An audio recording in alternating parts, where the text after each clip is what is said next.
गुरुजी ने कहा तू आधा घंटा मर जा। नहीं, मैं काहे को मरूं? अगर मैं मर गया तो मेरी पत्नी को कुछ हो गया, मेरे बच्चों को कुछ हो गया, मेरी पोता पोती को कुछ हो गया, तुम मर तो सही। उसने कहा नहीं मरूं।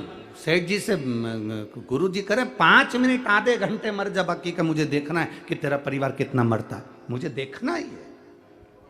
और अगर मेरे परिवार को कुछ हो गया तो गुरु जी ने कहा जवाबदारी मेरी, तू तो मर। पानी पीते पीते सेठ जी लुढ़क गए। डॉक्टर को बुलाया, थोड़े से रुपए देकर गुरु जी ने कहा तुम यहीं बैठ जाओ और कह दो ये मर गया।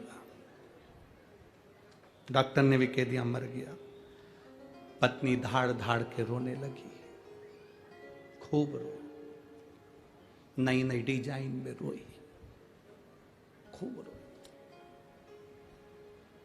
गुरुजी ने पूछा क्यों रो रही हो सेठानी? सेठानी कहती है मेरा पति चले गया। गुरुजी ने कहा मेरे पास में एक ऐसी बूटी रखी है, मैं तुम्हें दूंगा, तुम खा लेना, तुम मर जाओगी, पति जिंदा हो जाएगा। पति जिंदा।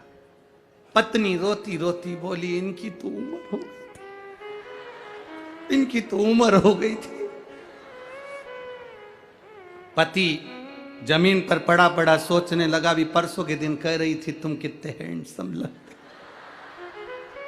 और अब कह रही है कि इनकी तो उम्र हो गई थी। पति उठने ही वाला था, इतने में गुरुजी ने चिमटा खोड़ दिया, पड़े रहे वहीं पर। थोड़ी देर बाद बेटा रो रहा था, तू क्यों रो रहा है? मेरे पिताजी चले गए, ये भी नहीं बता के गए किससे कितना लेना था। अब बाप पड़ा पड़ा मन में सोच रहा है इसको लेनदारी की पड़ गई, बाप पड़ा उसकी जरा सा दुख नहीं है। इतने में गुरुजी ने कहा ले बूटी तू खा ले, तू खाएगा तू मर जाएगा, तेरा बाप जिंदा हो जाएगा, पिता जिंदा हो जाएगा। बेटा बोला पिताजी कह रहे थे अब तुम्हें सारा काम संभाल। पोता रो रहा था, तू क्यों रो रहा है? मेरे दादाजी चले गए, तो अब मुझे कुरकुरा कौन दिलाएगा? तो गुरुजी बोले ले बूटी तू खा ले। इतने में छोटा सा पोता गुरुजी के गले में हाथ डालकर बोला गुरुजी तुम्हारा ना कोई आगे ना कोई तुम्हारा पीछे, तुम नहीं खा लो। और सब मिलके बाद गुरुजी को बूटी खिला।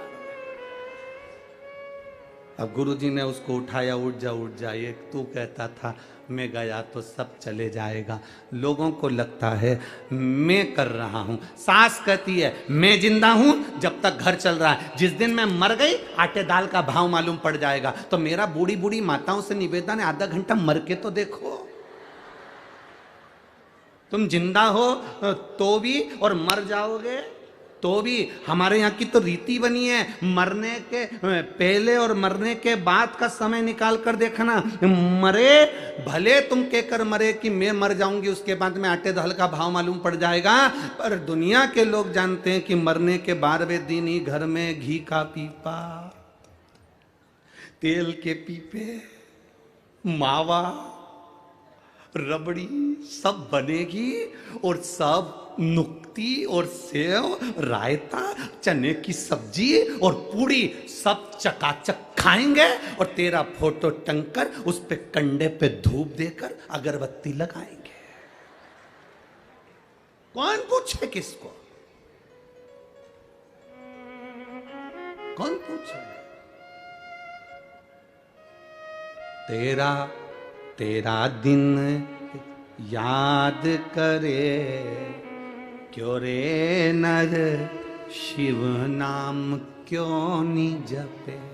कितने दिन याद करेंगे? केवल 13 दिन। फिर कौन याद कर रहा? किसको याद करे?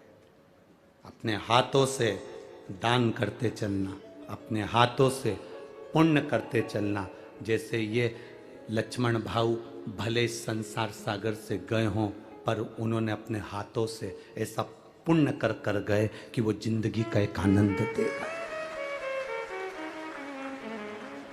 पद मिले, प्रतिष्ठा मिले, चूकना मती किसी का भला करने में। दीपावली पर जो आतिशबाजी में सुख नहीं मिलता, दिवाली पर जो फटाके फोड़ने में सुख नहीं मिलता, होली पर जो रंग उड़ाने में सुख नहीं मिलता, गणेश जी को जो लड्डू खिलाने में सुख नहीं मिलता, वो सुख एक गरीब के चेहरे पर प्रसन्नता लाने से मिलता है। एक दुखी व्यक्ति के चेहरे पर प्रसन्नता लाने से मिलता है।